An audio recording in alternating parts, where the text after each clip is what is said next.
বিন্দু আজ 18ই নভেম্বর 2025। চলুন দেখে নেওয়া যাক আজকের আবহাওয়া কেমন থাকছে। বঙ্গোপসাগরে ফের নিম্নচাপ তৈরি হচ্ছে, শীতের বদলে গরম। বিরাট আপডেট হাওয়া অফিসের। কার্তিক মাস জুড়ে শীতের হালকা আমেজ শুরু হলেও আলিপুর আবহাওয়া দপ্তর জানাচ্ছে সংক্রান্তি থেকেই এই স্বস্তি কিছুটা কমতে পারে। ভোরের দিকে তাপমাত্রা স্বাভাবিকের নিচে নামলেও আবারও ধীরে ধীরে পারদ চড়ার পূর্বাভাস রয়েছে। দক্ষিণ পশ্চিম বঙ্গোপসাগরে একটি নিম্নচাপ অঞ্চল তৈরি হয়েছে, তবুও আপাতত কোনো জেলাতেই বৃষ্টির কোনো সম্ভাবনা নেই। আগামী কয়েকদিন রাজ্যের সব জেলাতে ভোরের দিকে কুয়াশার দাপট থাকলেও রাতের তাপমাত্রা 2 থেকে 3 ডিগ্রি সেলসিয়াস পর্যন্ত বাড়তে পারে বলে জানা গিয়েছে। শহর জুড়ে শীতের আমেজ রয়েছে, কিন্তু আগামী 4 দিন রাজ্যের উত্তর ও দক্ষিণবঙ্গে 2 থেকে 3 ডিগ্রি সেলসিয়াস তাপমাত্রা বাড়তে পারে। তারপরে 3 দিন তাপমাত্রা কোনো হেরফের হবে না। মঙ্গলবার থেকে বৃহস্পতিবার পর্যন্ত ভোরবেলায় কুয়াশাচ্ছন্ন থাকবে আকাশ, দৃশ্যমানতা নামতে পারে 200 মিটারে। কার্তিক মাস থেকেই রাজ্য জুড়ে শীতে হালকা আমেজ থাকলেও সে স্বস্তি।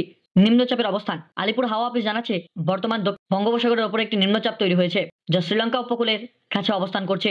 এটি ক্রমে পশ্চিম ও উত্তর পশ্চিম দিকে আগাচ্ছে। আজ মঙ্গলবার 18ই নভেম্বর কলকাতায় নিম্ন তাপমাত্রা 19 ডিগ্রি সেলসিয়াস রেকর্ড করা হয়েছে। তবে আগামী কয়েকদিন তাপমাত্রার পরিবর্তন দেখা যাবে। আগামী 4 দিন রাতের তাপমাত্রা 2 থেকে 3 ডিগ্রি সেলসিয়াস বাড়তে পারে। গত কয়েকদিন পুরুলিয়া থেকে বীরভূম, বাঁকুড়া সর্বনিম্ন তাপমাত্রা 13 ডিগ্রি সেলসিয়াসে নেমে গেলেও আজ মঙ্গলবার থেকে তা বেড়ে দাঁড়ালো 16 ডিগ্রিতে। আলিপুর হাওয়া অফিস জানাচ্ছে তাপমাত্রা ঊর্ধ্বমুখী হলেও মোটের ওপর আবহাওয়া শীতল থাকবে মুর্শিদাবাদ, পূর্ব পশ্চিম বর্ধমান, পুরুলিয়া, বাঁকুড়া, বীরভূম, হাওড়া জেলায় 15 থেকে 17 ডিগ্রির মধ্যে ঘোরাফেরা করবে তাপমাত্রা। আজ উত্তরবঙ্গের আবহাওয়া কেমন থাকছে চলুন দেখে নিই। উত্তরবঙ্গের জেলাগুলিতে সোমবার থেকেই একইভাবে রাতে তাপমাত্রা বাড়তে পারে। সোমবার থেকে বুধবার পর্যন্ত রাজ্যের সব জেলায় ভোরের দিকে কুয়াশাচ্ছন্ন থাকবে। দৃশ্যমানতা 200 মিটারে নেমে এলেও তার জন্য একই কোথাও কোনো সতর্কতা জারি করা হয়নি।